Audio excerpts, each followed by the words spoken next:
सभी भाइयों को मैं देवेंद्र सिंह एक बार फिर से ग्रेविटी इंजन के साथ आपके सामने आया हूं, क्योंकि जो वीडियो हमने अपलोड की थी उस पे बहुत अच्छा रिस्पांस आया है और कुछ भाइयों के बहुत ही अच्छे क्वेश्चन आए हैं जो किसी के भी माइंड में आ सकते हैं। मैं मजबूर क्यों हो रहा हूं उसका आंसर लेने के लिए, क्योंकि एक मेरा ही जानने वाला है, नॉन है, बीटेक होल्डर है, तो उसके मन में एक क्वेश्चन आया कि भाई ये जो गाड़ी है, क्या ये गाड़ी जब तभी चलेगी जब हवा चलेगी?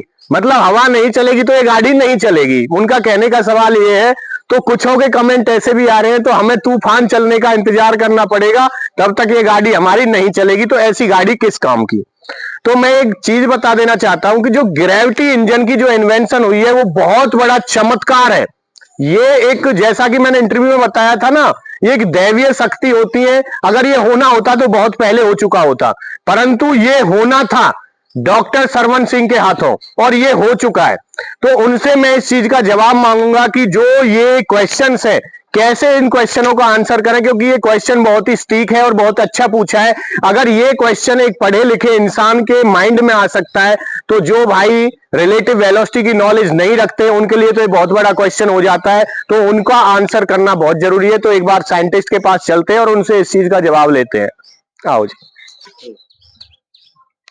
हाँ जी डॉक्टर साहब, तो जैसा कि मैंने अभी अपने दर्शकों को बताया है, उनके कुछ क्वेश्चंस थे जी कि जो ये वाहन है हमारा जी, उनका क्वेश्चन ये है कि क्या हमें हवा का चलने का इंतजार करना पड़ेगा? जब हवा चलेगी तभी आपकी ये चलती है, अदरवाइज ये नहीं चलेगी।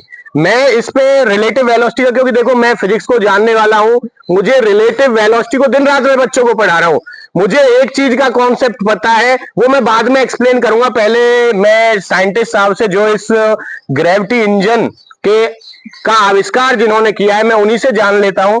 उनका ये कहना है कि क्या कोई आज तक, मैं ये वर्ल्ड को चैलेंज कर रहे हैं, कोई इंसान ऐसा हो जो कागज को भी, एक पेपर है, हवा इधर से चल रही है, चाहे आप इस पे कितनी पंखुड़ियां लगाओ, क्या इस पेपर को भी आगे मूव करा सकते हो? नहीं करा सकते। अगर करा सकते हो तो ये सबके लिए चैलेंज है, फिर हमारी ये डिवाइस फेल है। मैं कह रहा हूं ये डिवाइस फेल है। फिर अगर आप एक पेपर को भी, एक छोटी सी गाड़ी है, अभी आपको एक आविष्कार क्या, एक प्रैक्टिकल करके दिखाएंगे डॉक्टर साहब, वही उसी से इनका आंसर मिलने वाला है। तो इस पे थोड़ा बता देता हूं। जी जी बताइए। ये जो गाड़ी हमने बनाई है, ये गाड़ी इसलिए नहीं बनाई आम दर्शकों के लिए कि इसमें बहुत सारे क्वेश्चन किए जाएं। क्वेश्चन इस बात का है और इसीलिए हमने किया है कि हवा के सहारे या हवा आगे आने वाली से, और इसके अंदर किसी प्रकार की कोई एनर्जी का स्टोर नहीं है। पहली बात तो ये जानने की है कि किसी भी प्रकार की कोई एनर्जी इसके इनसाइड नहीं है। यह मैकेनिकल ग्रेविटी इंजन है, लेकिन आगे से आने वाली हवा से अगर ये पंखड़ी चलती भी है और अंदर मशीन रोटेट भी करती है तो ये पॉसिबल नहीं है कि ये गाड़ी हवा की तरफ चल जाए।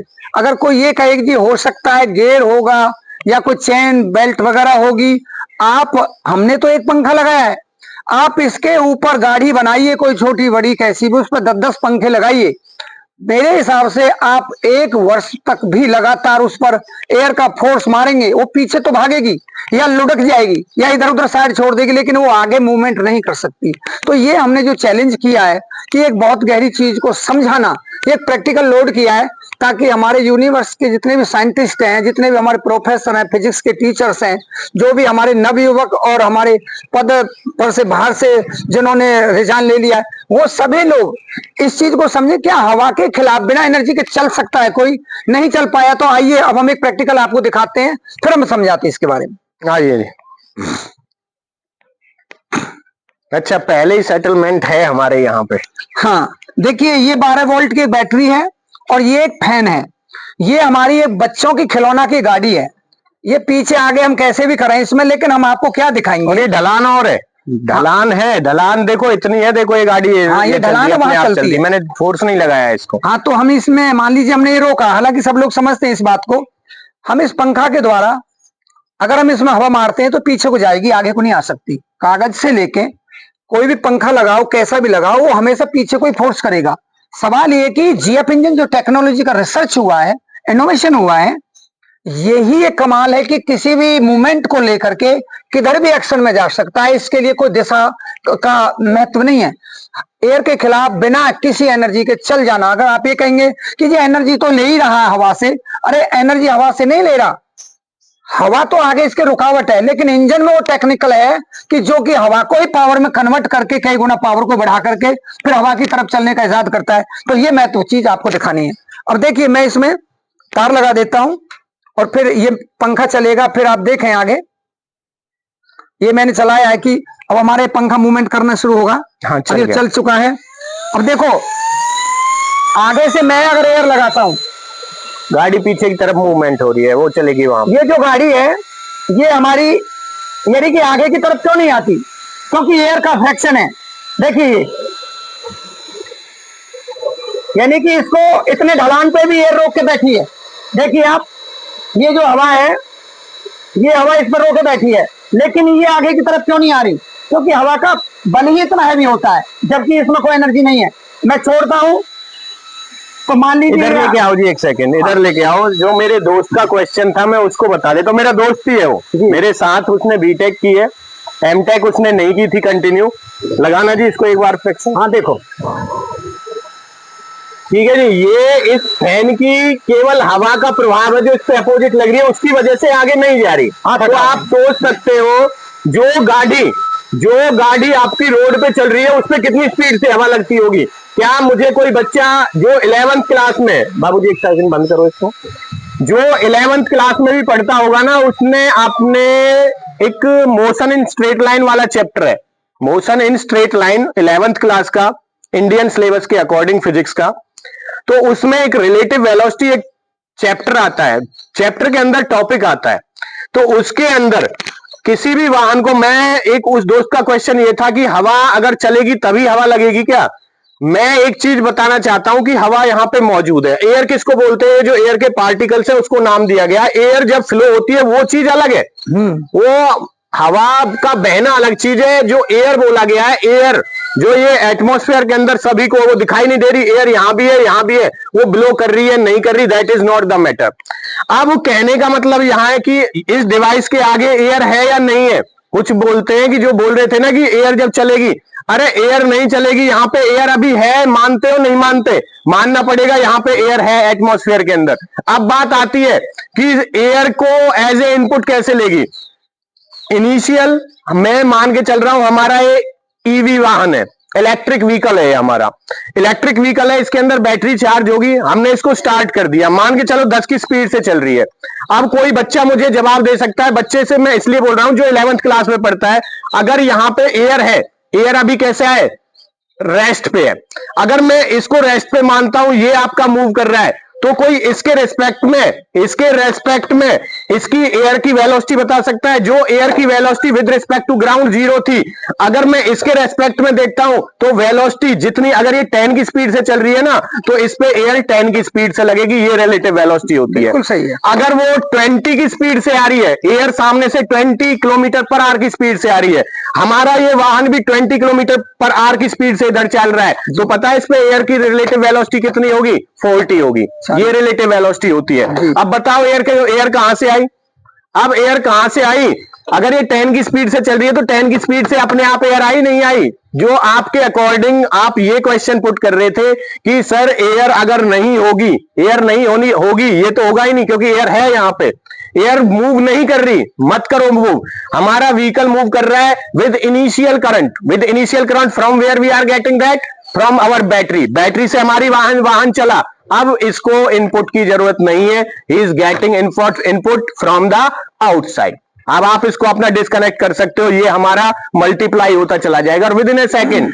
नाउ अब क्वेश्चन अराइज होता है कि सर ये इतना बड़ा पंखा, जो अभी मैंने डॉक्टर साहब से बात की थी, जो इन्होंने बताया था कि इतना बड़ा पंखा, एक बार इधर लेके आना जी कैमरामैन, इतना बड़ा पंखा भाई, हम इसको, ये एक वर्किंग मॉडल, प्रैक्टिकल मॉडल है, इसको हम रिफाइन कर सकते हैं, परंतु हमारे पास यहाँ रिफाइन करने के लिए कोई इंडस्ट्री नहीं है। हमें हर पार्ट को बनवाने के लिए बाहर जाना पड़ता है, दिल्ली एनसीआर फरीदाबाद जाना पड़ता है एक छोटे से पार्ट को बनवाने के लिए।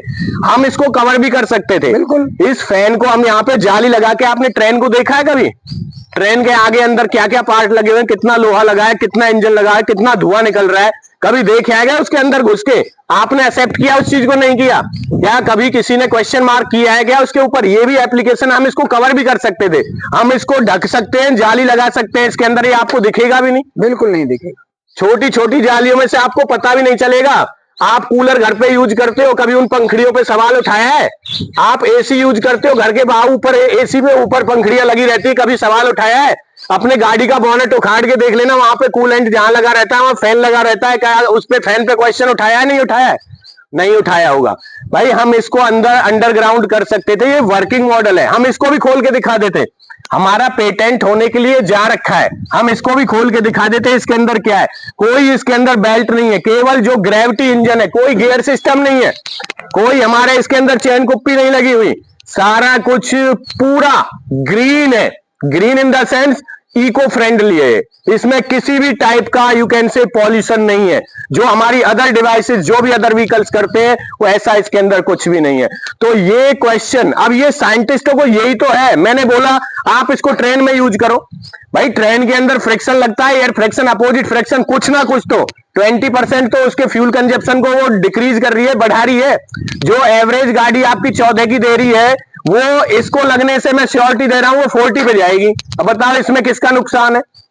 इसको आप एयर स्पेस में यूज करो, जो हमारे अभी फाइटर जेट्स चल रहे हैं उनमें यूज करो इसको, बहुत सारी एप्लीकेशन है। आप इसका जनरेटर बनाओ, बहुत सारी एप्लीकेशन है। तो इस पे क्वेश्चन मार्क करने से पहले सभी भाइयों को मैं ये कह रहा हूं कि जो ये कॉन्सेप्ट लेके बैठे, जैसे मैंने बताया था, रिलेटिव वेलोसिटी के कॉन्सेप्ट को समझो। जितना ये तो मल्टीप्लाई होता चला जाएगा। एक कॉन्सेप्ट है हमारे वेदों में, पुष्पक विमान, रामायण में सुना होगा, रावण के पास था, राम जी लंका पे फतह करने के बाद पुष्पक विमान से अयोध्या आए थे। उस टाइम पे क्या था? वो हवा से चलने वाला विमान था। वो ऐसे ही मल्टीप्लाई होता था, ये मल्टीप्लाई होता चला जाएगा। अब ये लगा लो, ये हमें वेदों से ज्ञान प्राप्त हुआ है, कहां से ये आपको सोचना है। और डॉक्टर साहब कुछ कहना हो तो इसके बारे में। और भी देवेंद्र जी, आपने तो सारा बताया ही है। हम इसको जब इतना बड़ा काम कर सकते हैं तो हम इसको कवर करके ये भी अंदाजा नहीं लगाने देंगे कि पंखा चलता है, क्या चलता है, कुछ नहीं दिखेगा, कुछ नहीं दिखेगा। लेकिन गाड़ी हवा की तरफ भागेगी बिना एनर्जी के, तो वहां सारे क्वेश्चंस बंद हो जाते हैं। ये हमने ओपन इसीलिए किया ताकि आप लोगों को समझा सकें। आप पंखा 4 लगाइए, अपनी गाड़ी बनाइए, 4 लगाइए, फिर आइए चैलेंज के साथ में। हमने यूनिवर्स को चैलेंज बाइज्जत किया है, सम्मान के सहित किया। अगर जीएफ इंजन टेक्नोलॉजी बन चुकी है तो ये दुनिया का मजदूर से लेकर किसान, कारखाने सबको आसान कर, पॉल्यूशन रहित, वार्मिंग रहित, ऑक्सीजन का ग्राफ बढ़ जाएगा, महंगाई डाउन हो जाएगी। ये 4 बहुत बड़ी समस्याओं को लेकर के जीएफ इंजन टेक्नोलॉजी का आविष्कार हुआ है। इसका प्रोडक्शन इस देश से लेकर पूरी दुनिया के लिए एकदम से होगा, क्योंकि एनवायरमेंट से रिलेटेड कॉमन प्रॉब्लम है। पूरी एनवायरमेंट से लेकर और नीचे धरती तक सबको ही कवर करने के लिए सबसे महाशक्तिशाली ग्रेविटी, जो हमारी पूरी दुनिया में इक्वल सब जगह समाई हुई है, हमने उसको कनेक्टिविटी देकर इस पावर को बहुत हैवी पॉइंट पर गेन किया है। इस जानकारी के लिए आप सभी का बहुत बहुत धन्यवाद। और हमने सब कुछ समझाया। अब आप थोड़ा सा पूछिए हमारे। ठीक है भाई, देखो क्वेश्चन पुट करना कोई बड़ी बात नहीं है, बहुत ही अच्छी बात है। हमें अच्छा लगा कि हमारी वीडियो पे कमेंट आए, और अच्छा साथी वही होता है जो हमारे नेगेटिव पॉइंट्स को हमें बताए। जी, पॉइंट अच्छा था, बहुत ही अच्छा पॉइंट था, हमने उसका आंसर किया, क्योंकि वो बहुतों के मन में हो सकता है। अगर एक मैं बोलूंगा, देखो एजुकेशन डजंट मैटर कि आप किस लेवल पे पढ़े हुए हो, मेन चीज होती है आपकी नॉलेज की, आप किस लेवल की नॉलेज रख रहे हो जी। क्योंकि जो इसको इन्वेंट करने वाले हैं वो बोलते हैं 10th पास इंसान है। ये जो हमारे सामने खड़े हैं, डॉक्टर की उपाधि लिए, उन्होंने 10th क्लास की है। तो इसका दो पेटेंट उनके नाम पे हैं। और जो प्रोडक्ट की बात करें, 18 प्रोडक्ट इनके मार्केट के अंदर है। जो इंजन के चौकीदार को कभी सर्च करना, इन इंसानों की देन है। वो वाटर फ्लो, जो टैंकी आपका फुल हो जाने के बाद अपने आप मोटर का बंद हो जाना, आपने सेंसर से देखा होगा, सेंसर से डिवाइसेस आ रही हैं। सेंसर का सिस्टम आप 2 साल से 3 साल से ज्यादा अपनी टैंकी पे नहीं लगा सकते, वो खराब हो जाएगा। परंतु इन्होंने जो डिवाइस मतलब बनाई है, मैकेनिकल बेस्ड है। क्योंकि देखो 10th क्लास इंसान ना तो इलेक्ट्रॉनिक्स के सामान को जानता है, ना किसी प्रोग्रामिंग को जानता है, उन्होंने इस चीज का नाम ही नहीं सुना, परंतु उन्होंने मैकेनिकल अपनी थिंकिंग से वो डिवाइस दुनिया को दी है। अगर इनका मैकेनिकल सिस्टम टैंकी के ऊपर लगा दिया जाए तो अपने आप ही मैकेनिकल वे से टैंकी फुल होने के बाद मोटर बंद हो जाती है। और ये फुल्ली चैलेंज के साथ भी ये भी चीज कहते हैं, अगर एक बार सिस्टम को लगा दो जिंदगी भर खराब नहीं होगा। 8-10 साल ये भी 8-10 साल तक बिल्कुल, क्योंकि देखो मैकेनिकल डिवाइस है, उसमें भी कुछ मैकेनिकल पार्ट्स यूज होते हैं, लोहा है गल जाएगा, एसएस भी है, हो सकता है, देखो पानी भी है, आपका एटमॉस्फेयर का आपको पता है, आपने आजकल क्वालिटी पता है लोहे की किस टाइप की आ रही है, एसएस का भी पता है, क्योंकि वो प्रोडक्ट की वैल्यू, मार्केट वैल्यू, मतलब आप बोल सकते कॉस्ट चेंज हो जाती है।